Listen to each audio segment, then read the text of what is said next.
ಎಲ್ಲರಿಗೂ ನನ್ನ ನಮಸ್ಕಾರಗಳು. ಜೈ ಭೀಮ್, ಜೈ ಭೀಮ್, ಜೈ ಜೈ ಭೀಮ್. ಸ್ವಲ್ಪ ಜೋರಾಗಿ ಧ್ವನಿಯಲ್ಲಿ ಜೈ ಭೀಮ್ ಹೇಳಿ. ನಮ್ಗೆಲ್ಲ ಗೊತ್ತಿದ್ದಂಗೆ 2014 ಕೇಂದ್ರದಲ್ಲಿ ಬಿಜೆಪಿ ಸರ್ಕಾರ ಬಂದಾದ್ಮೇಲೆ ನಮ್ಮ ರಾಜ್ಯದವರೇ ಒಬ್ರು ಕೇಂದ್ರದಲ್ಲಿ ಮಂತ್ರಿ ಆಗಿದ್ರು, ಅನಂತ್ ಕುಮಾರ್ ಹೆಗಡೆ ಅಂತ. ಅವ್ರು ಏನೆಂದ್ರು, ನಾವು ಬಿಜೆಪಿ ಸರ್ಕಾರ ಬಂದಿರೋದೇ ಸಂವಿಧಾನ ಬದಲಾವಣೆ ಮಾಡಕ್ಕೆ ಅಂತ ಅವ್ರು ಹೇಳಿದ್ರೆ ತಮ್ಗೆಲ್ಲ ಗೊತ್ತಿರೋದು ವಿಚಾರ. ಇವತ್ತು ಬಾಬಾ ಸಾಹೇಬ್ ಅಂಬೇಡ್ಕರ್ ಸಂವಿಧಾನ ಕೊಟ್ಟಿಲ್ಲ ಅಂದ್ರೆ ಈ ಕಾರ್ಯಕ್ರಮ ನಡೆಯಕ್ಕೆ ಸಾಧ್ಯ ಆಗ್ತಾ ಇಲ್ಲ, ನೀವು ಅಲ್ಲಿ ಕೂರಕ್ ಸಾಧ್ಯ ಆಗ್ತಾ ಇಲ್ಲ, ನಾನು ಇಲ್ಲಿ ಮಂತ್ರಿಯಾಗಿ ನಿಲ್ಲಕ್ ಸಾಧ್ಯ ಆಗ್ತಾ ಇಲ್ಲ. ಇವತ್ತು ಬಾಬಾ ಸಾಹೇಬ್ ಅಂಬೇಡ್ಕರ್ ಸಂವಿಧಾನ ಕೊಟ್ಟಿದ್ದ ಕಾರಣಕ್ಕೆ ನೀವು ಅಲ್ಲಿ ಕೂತಿದ್ದೀರಾ, ನಾನು ಇಲ್ಲಿ ಮಂತ್ರಿಯಾಗಿ ನಿಂತಿದ್ದೀನಿ. ನಮ್ಮ ಕರ್ತವ್ಯ ಧರ್ಮ ಆಗ್ತಾ ತಾನೆ ಜೋರಾಗಿ ಜೈ ಭೀಮ್ ಹೇಳೋದು. ಜೈ ಭೀಮ್, ಜೈ ಭೀಮ್, ಜೈ ಜೈ ಭೀಮ್.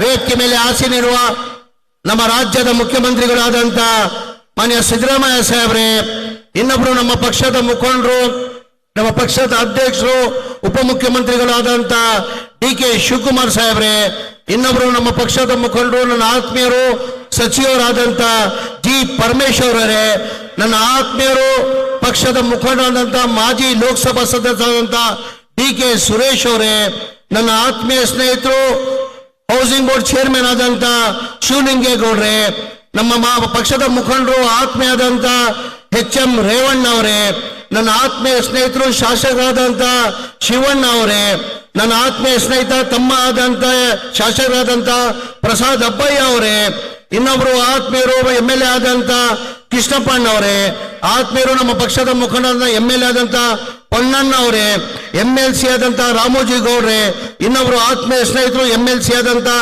MC ವೇಣುಗೋಪಾಲ್ ಅವರೇ, ನಾಗರಾಜ್ ಅವರೇ, ವೇದಿಕೆ ಮೇಲೆ ಆಸೀನರಿರುವ ಎಲ್ಲ ನಮ್ಮ ಪಕ್ಷದ ಮುಖಂಡರೇ, ಇಲ್ಲಿದ್ದ ಆತ್ಮೀಯರೇ, ಮಾಧ್ಯಮ ಸ್ನೇಹಿತರೆ, ಮೊದಲಾಗಿ ಬಹಳ ವರ್ಷದಿಂದ ಈ ಭಾಗದಲ್ಲಿ ಒಂದು ಕನಸಿತ್ತು, ಆ ಕನಸನ್ನ ನೆನ್ಸಾಗಿದೆ ಅಂತ ನಾನು ಭಾವಿಸ್ತಾ ಇದ್ದೀನಿ. ನಮ್ಮ ಸ್ಲಮ್ ಬೋರ್ಡ್ KSB ವತಿಯಿಂದ ನಾವು ಅಕ್ವಿಷನ್ ಮಾಡುವಾಗ 3974 ಎಕರೆ ಅಕ್ವಿಷನ್ ಮಾಡ್ಕೊಂಡಿದ್ವಿ. ಅವಾಗ ರೈತರು ಬಂದು ಅಕ್ವಿಷನ್ ಮಾಡೋದು ನಮ್ಗೇನು ಅಭ್ಯಂತರ ಇಲ್ಲ, ಇಲ್ಲಿ ನಮ್ಮ ಒಂದೇ ಕಂಡೀಷನ್, ಇಲ್ಲಿ ಒಂದು ಇಂಟರ್ನ್ಯಾಷನಲ್ ಸ್ಟೇಡಿಯಂ ಆಗ್ಬೇಕಾಗ್ತದೆ, ಅದ್ರ ಜೊತೆಲಿ ಒಂದು ಸ್ಕೂಲ್ ಆಗ್ಬೇಕಂತ ಒಂದು ಕಂಡೀಷನ್ ಇಟ್ಟು ರೈತರು ಅವತ್ತು ಒಪ್ಕೊಂಡಿದ್ರು 2020. ನಮ್ಮ ಲೋಕಸಭಾ ಸದಸ್ಯರಾದಂಥ ಮಾಜಿ ಸದಸ್ಯರಾದಂಥ DK ಸುರೇಶ್ ಅವರು ಬಹಳಷ್ಟು ಪ್ರಯತ್ನ ಮಾಡಿದ್ರು. ಬಿಜೆಪಿ ಕಾಲದಲ್ಲಿ ಸೋಮಣ್ಣ ವಸತಿ ಸಚಿವರುವಾಗ ಬಹಳ ಪ್ರಯತ್ನ ಮಾಡಿದ್ರು, ಇಲ್ಲಿ ಇಂಟರ್ನ್ಯಾಷನಲ್ ಸ್ಟೇಡಿಯಂ ಮಾಡ್ಬೇಕಂತ, ಅದಾಗ್ಲಿಲ್ಲ. ನಮ್ಮ ಸರ್ಕಾರ 2023 ನಮ್ಮ ಸರ್ಕಾರ ಬಂದಾದ್ಮೇಲೆ ನಾನು ವಸತಿ ಮಂತ್ರಿ ಆದ್ಮೇಲೆ ನನ್ನ ಅನ್ಸಿಗೆ 16 ಬಾರಿ ಇಲ್ಲ 100 ಬಾರಿ ಬಂದು ನನ್ಗೆ ಒತ್ತಡ ಮಾಡಿ DK ಸುರೇಶ್ ಅವರು ಇಲ್ಲಿ ಇಂಟರ್ನ್ಯಾಷನಲ್ ಸ್ಟೇಡಿಯಂ ಆಗ್ಲೇಬೇಕಂತ ಹೇಳ್ಬಿಟ್ಟು ಇವತ್ತು ಒತ್ತಡ ಮಾಡಿ ಇವತ್ತು ಏನು ಗುದ್ಲಿ ಪೂಜೆನ ಮಾಡಿದ್ದಾರೆ, ಇವತ್ತು ನಾವು ಮಾಡಿದ್ದೀವಿ, ಅದು ಟೋಟಲ್ ಕ್ರೆಡಿಟ್ ನನ್ನ ಮಾಜಿ ಲೋಕಸಭಾ ಸ್ನೇಹಿತರು, ನಮ್ಮ ನಾಯಕರಾದಂತ DK ಸುರೇಶ್ ಅವ್ರಿಗೆ ಹೋಗ್ಬೇಕು. ಅದ್ರ ಜೊತೆಯಲ್ಲಿ ನಮ್ಮ ಶಿವಣ್ಣನು ಯಾವಾಗ ಬರ್ತಾ ಇದ್ರು, ಆವಾಗ ಶಿವಣ್ಣನ ಜೊತೆಯಲ್ಲಿ ಬಂದು ನಾವು ರೈತರಿಗೆ ಮಾತನ್ನ ಕೊಟ್ಟಿದ್ದೀವಿ, ಈ ಸ್ಟೇಡಿಯಂ ಆಗ್ಲೇಬೇಕಂತ ಹೇಳ್ಬಿಟ್ಟು ಒತ್ತಡ ಮಾಡಿ ಇವತ್ತು ಒಂದು ಕನಸಿತ್ತು, ಆ ಕನಸನ್ನ ನಾವು ನೆನ್ಸ್ ಮಾಡಿದೀವಿ ಅಂತ ಹೇಳಕ್ ಬಯಸ್ತಾ ಇದೀವಿ. ಅದ್ರ ಜೊತೆಯಲ್ಲಿ ಒಂದು ಸ್ಕೂಲ್ ಆಗ್ಬೇಕಂತನೂ ಈಗ ಮಾಜಿ ಲೋಕಸಭಾ ಸದಸ್ಯ ಆದಂತ DK ಸುರೇಶ್ ಅವರು ಕೇಳಿದ್ದಾರೆ, ಅದಕ್ಕೂ ಒಂದು 10 ಎಕರೆ ರಿಸರ್ವ್ ಮಾಡಿಬಿಟ್ಟು ಆ ಸ್ಕೂಲ್ ಅನ್ನ ಮಾಡ್ತೀವಂತ ಮಾತನ್ನ ಹೇಳಕ್ ಬಯಸ್ತಾ ಇದ್ದೀನಿ. ಅದ್ರ ಜೊತೆಲಿ ಇವತ್ತು ಸ್ಟೇಡಿಯಂ ಗುದ್ಲಿ ಪೂಜೆ ತಮಗೆಲ್ಲ ಗೊತ್ತಿದ್ದಂಗೆ 100 ಎಕರೆದಲ್ಲಿ ಇವತ್ತು ಈ ಸ್ಟೇಡಿಯಂ ಆಗ್ತಾ ಇರೋದು. 100 ಎಕರೆದಲ್ಲಿ 943 ಕೋಟಿ ವೆಚ್ಚದಲ್ಲಿ ಇವತ್ತು ಸ್ಟೇಡಿಯಂ ಆಗ್ತಾ ಇರೋದು. GST ಬಿಟ್ಟಿ GST 18% ಇನ್ಕ್ಲೂಡ್ ಮಾಡ್ಕೊಂಡ್ರೆ ಕನಿಷ್ಠ 1200 ಕೋಟಿ ಆಗ್ತದೆ. ಬರೀ ಇಲ್ಲಿ ನನ್ನ ಅನಿಸಿಕೆ ಇಡೀ ದೇಶದಲ್ಲಿ ದೊಡ್ಡ ಯಾವ್ದನ್ನ ಇಂಟರ್ನ್ಯಾಷನಲ್ ಸ್ಟೇಡಿಯಂ ಇದೆ ಅಂದ್ರೆ ಅದು ಗುಜರಾತ್ ಬಿಟ್ರೆ ನನ್ಗೆ ಇವತ್ತು ಬಹಳ ಸಂತೋಷನ ತಂದಿರೋದಂದ್ರೆ ಇವತ್ತು 2ನೇ ರಾಜ್ಯದಲ್ಲಿ ನಮ್ಮ ಕರ್ನಾಟಕದಲ್ಲಿ 2ನೇ ದೊಡ್ಡ ಮಟ್ಟದಲ್ಲಿ ಇಂಟರ್ನ್ಯಾಷನಲ್ ಸ್ಟೇಡಿಯಂ 80,000 ಕೆಪಾಸಿಟಿ ಇದು ಇಲ್ಲಿ ಆಗ್ತಾ ಇರೋದು ನನಗೆ ತುಂಬಾ ಸಂತೋಷನ ತಂದಿದೆ. ಅದ್ರ ಜೊತೆಯಲ್ಲಿ ಇವತ್ತು ನಾವು ನಮ್ಮ KSB ವತಿಯಿಂದ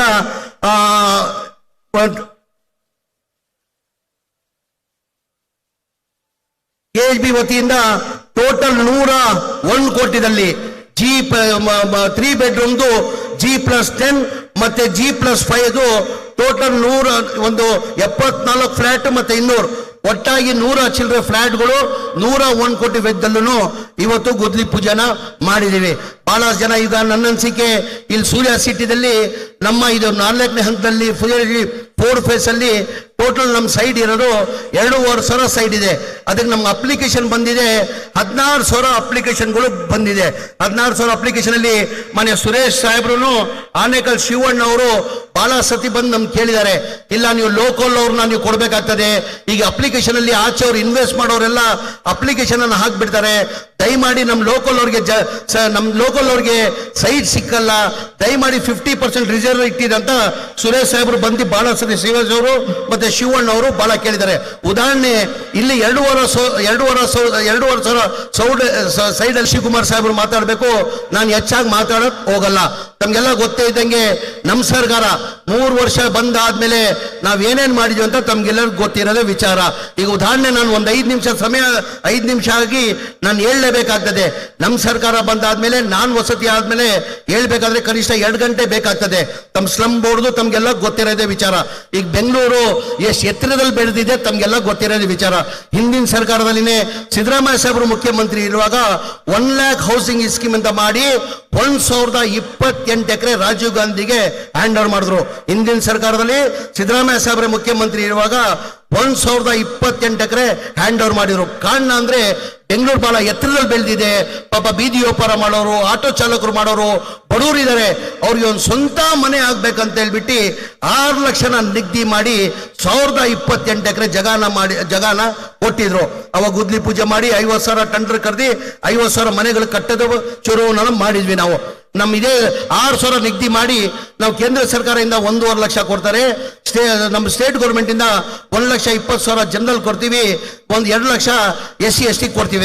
ಅಂದ್ರೆ ಜನರವರು 2.5 ಲಕ್ಷ ಕೊಟ್ಟರೆ ಅವ್ರಿಗೆ ಒಂದು ಮನೆ ಆಗೋದು. ಆಮೇಲೆ SC ST ಅವರು 2 ಲಕ್ಷ ಕೊಟ್ಟರೆ ಅವ್ರ ಮನೆ ಆಗೋದು. ಇದೇ ಬಿಜೆಪಿ ಅವರು 2021ರಲ್ಲಿ ಬಸವರಾಜ ಬೊಮ್ಮಾಯಿ ಅವರು ಮುಖ್ಯಮಂತ್ರಿ ಇರುವಾಗ ರಿವ್ಯೂ ಮೀಟಿಂಗ್ ಮಾಡಿಬಿಟ್ಟು ನಾವೇನು 6 ಲಕ್ಷ ನಿಗದಿ ಮಾಡಿ 2 ಲಕ್ಷಕ್ಕೆ ಮನೆ ಸಿಗ್ತಾ ಇದ್ದಿದ್ದು ರಿವ್ಯೂ ಮೀಟಿಂಗ್ ಮಾಡಿ 11,20,000 ಮಾಡಿಬಿಟ್ರು. 6 ಲಕ್ಷ ಇಲ್ಲಿ 11,20,000 ಇಲ್ಲಿ.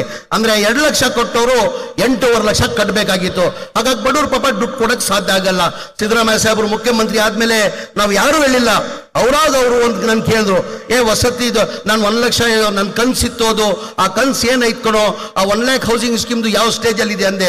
ನಾನು ಮಾನ್ಯ ಮುಖ್ಯಮಂತ್ರಿಗೆ ಗಮನಕ್ಕೆ ತಂದೆ, ಇಲ್ಲ ಸರ್ ತಾವು ಇರುವಾಗ 6 ಲಕ್ಷನ ರೇಟ್ ಅನ್ನ ನಿಗದಿ ಮಾಡಿದ್ವಿ.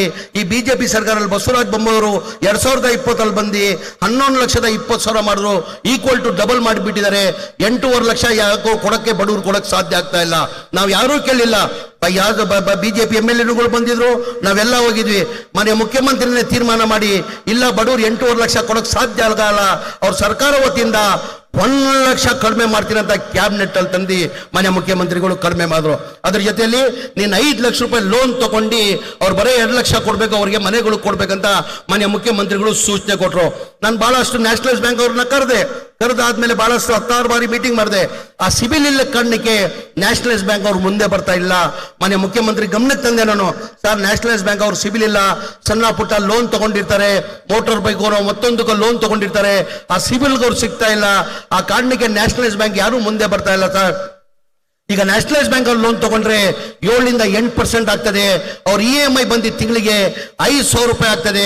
ಈಗ ನಾವು ಪ್ರೈವೇಟ್ ಬ್ಯಾಂಕ್ ಅಲ್ಲಿ ತಗೊಂಡ್ರೆ ಕನಿಷ್ಠ 8,500 ರೂಪಾಯಿ EMI ಕಟ್ಟಕ್ಕಾಗ್ತದೆ, 11% ಇಂಟ್ರೆಸ್ಟ್ ಆಗ್ತದೆ ಅಂದ್ರು.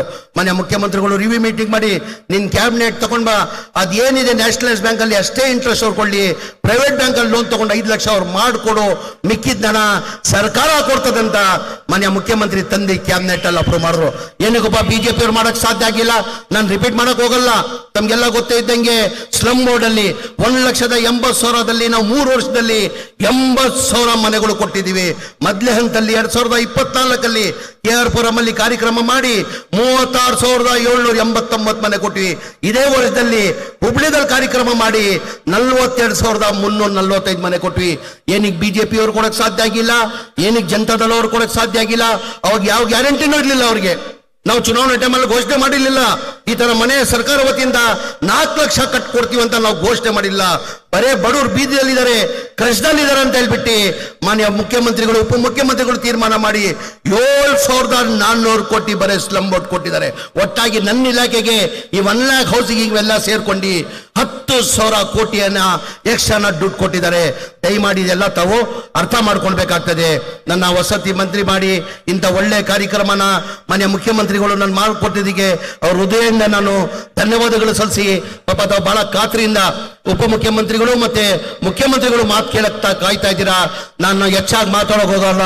ತಮ್ಗೆಲ್ಲ ಇನ್ನೊಂದು ಬಾರಿ ಸುಭಾಷಣ ಇಲ್ಲಿ ಇರೋ ಭಾಗದಲ್ಲಿ ಎಲ್ಲರಿಗೂ ಸುಭಾಷಣ ಕೊಡಿ. ಹೆಚ್ಚಾಗಿ ನಾನು ಸುರೇಶ್ ಅಣ್ಣನ್ಗೆ ಓಪನ್ ಆಗೋಳ್ತೀನಿ. ಇದು ಕ್ರೆಡಿಟ್ ಹೋಗ್ಬೇಕಾದ್ರೆ ಡಿ ಕೆ ಸುರೇಶ್ ಅವರು ಅವರಿಂದ ಇವತ್ತು ಈ ಗುದ್ಲಿ ಪೂಜೆ ಆಗಿದೆ ಅಂತ ಹೇಳ್ತಾ ಇಲ್ಲ ಆಗಿರೋದು.